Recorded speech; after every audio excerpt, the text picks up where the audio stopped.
بسم اللہ الرحمن الرحیم۔ الحمد للہ رب العالمین والعاقبۃ للمتقین والصلاة والسلام علی رسولہ محمد وآلہ واصحابہ اجمعین بدعا اسعدک اللہ تعالی فی الدارین۔ بسم اللہ۔ منشعب کے مصنف انہوں نے اپنی کتاب بسم اللہ سے شروع فرمائی، پھر اللہ جل شانہ کی حمد و ثنا کی۔ تو ایسا کرنے میں بہت سی وجوہات ہیں، ان میں سے ایک یہ کہ قرآن پاک کی موافقت، کیونکہ قرآن شریف میں بھی پہلے بسم اللہ ہے پھر الحمدللہ ہے۔ پھر ایک وجہ یہ بھی رسول اللہ صلی اللہ تعالی علیہ وسلم کی اتباع، کیونکہ حضور کریم صلی اللہ تعالی علیہ وسلم نے ارشاد فرمایا، کل امر ذی بال لا یبدأ فیہ بسم اللہ الرحمن الرحیم فہو ابتر، یعنی جو اہم کام بسم اللہ کے بغیر شروع کیا جائے وہ بے برکت ہوتا ہے۔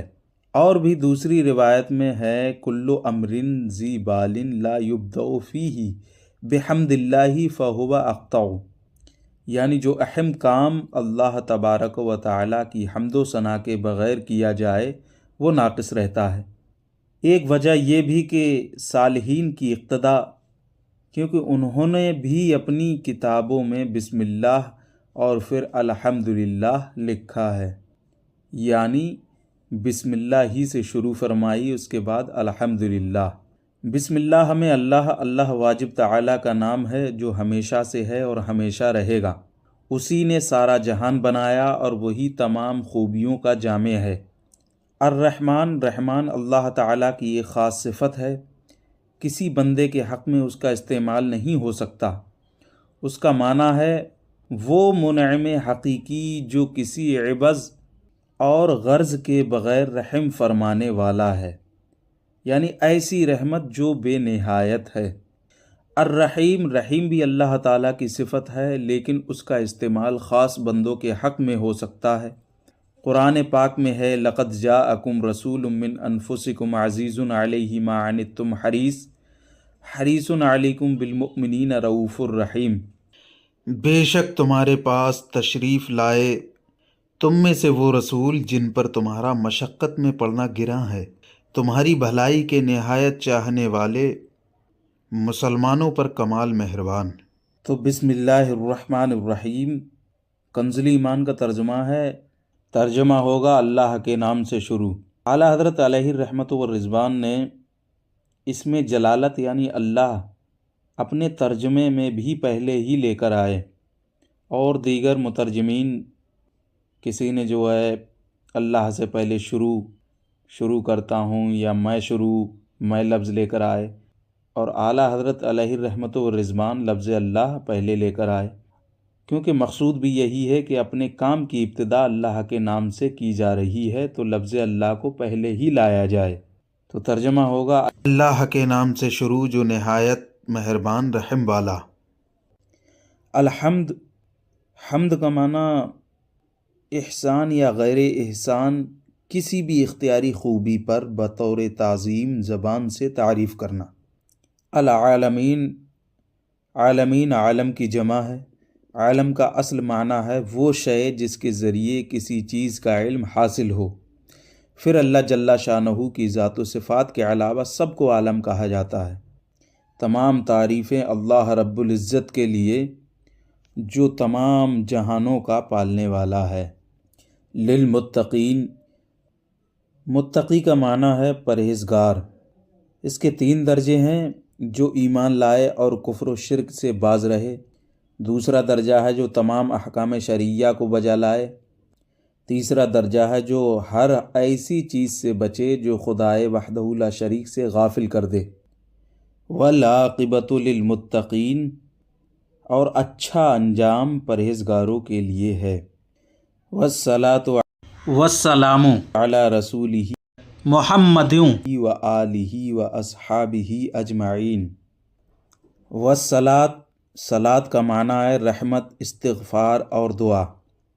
جب اس کی نسبت فرشتوں کی طرف ہو تو اس کا معنی استغفار ہوتا ہے، اور جب بندوں کی طرف ہو تو معنی دعا ہوتا ہے۔ رسول اس انسان کامل کو کہتے ہیں جسے اللہ تعالیٰ نے تبلیغ احکام کے لیے مبعوث فرمایا ہو۔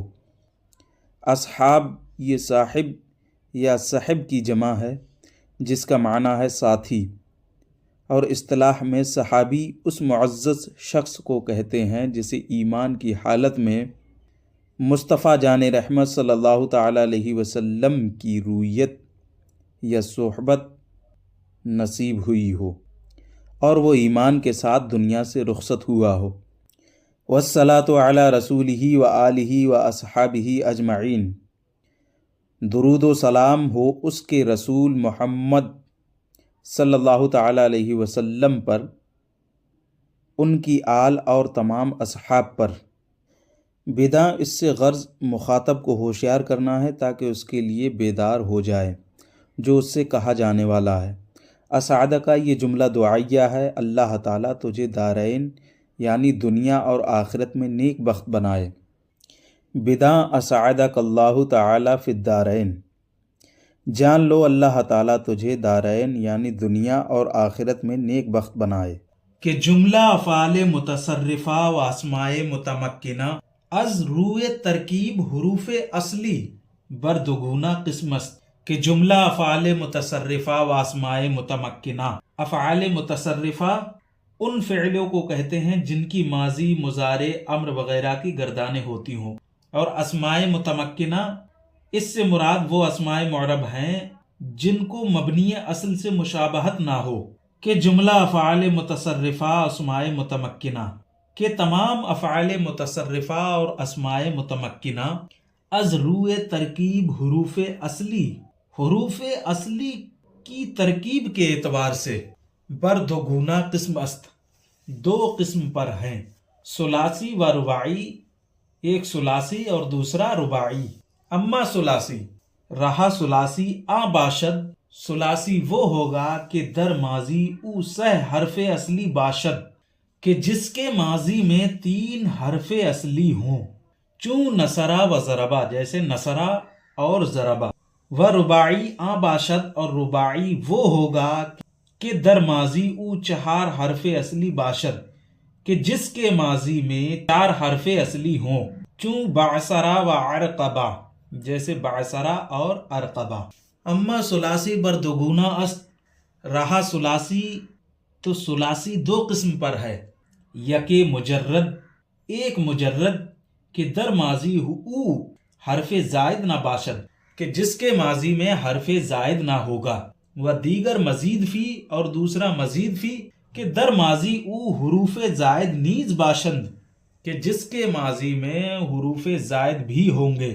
اما آ کے در حروف زائد نہ باشد، اور رہا وہ کہ جس میں حروف زائد نہ ہوں یعنی مجرد، آ نیز بر دگنا قسم است، وہ بھی 2 قسم پر ہے، یکے مضطرد، ایک مضطرد کہ وزن او بیشتر آید، کہ جس کا وزن زیادہ تر آتا ہے، و دیگر شاذ، اور دوسرا شاذ کہ وزن او کم تر آید، جس کا وزن کم آتا ہے۔ اما مضطرد را 5 باب است، رہا مضطرد تو وہ 5 باب میں ہے، یعنی اس کے 5 باب ہیں۔